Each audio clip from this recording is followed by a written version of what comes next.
This is Tim from Wood Seat Sewing Machines.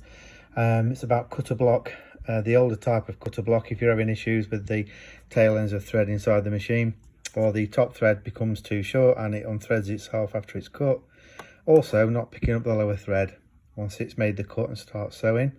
You'll need to remove the end casing with one screw. You'll need to take the needle plate off with its two screws and remove your bobbin case. And then inside on this one, this is the early cutter block, and the cutter is this part here. The blade runs front to back. You can see the two little fingers, one side, one the other.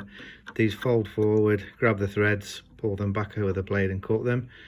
And this is the early cutter block as it's in one larger piece, and it connects to this screw here on this slot. So if you've got the problems where the threads are very close, you've got loads of threads inside your machine and the top thread unthreads and it's too short, it's probably because these two screws, this slider block is all the way to the back.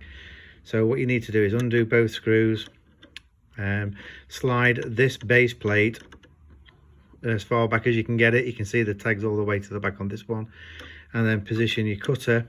It fits over this piece onto this here, and the felt the brush pad at the front rubs against the lever what picks the threads up, and this needs to be as straight as possible. As you can see in here, it's quite straight, and what it will do, it will move it further away. So instead of it picking both threads up and cutting the top as it makes a loop, it cuts the top on one side to leave the loop through to the top. When it's too far forward, it cuts the top loop one side and the other, leaves half in the machine, the other half out.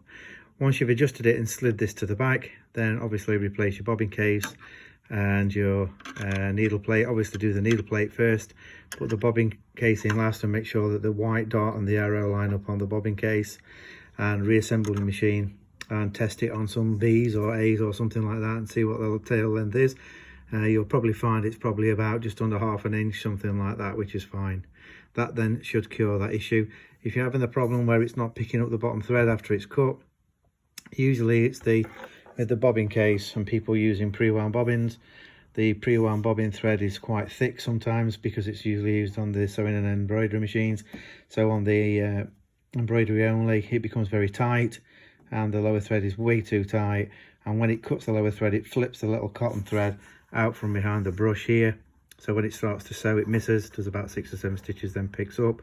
So sometimes just releasing the tension screw on the bobbin case will fix this. So yeah, anything you need, this is the cutter block 1. I'll do another one for cutter block 2.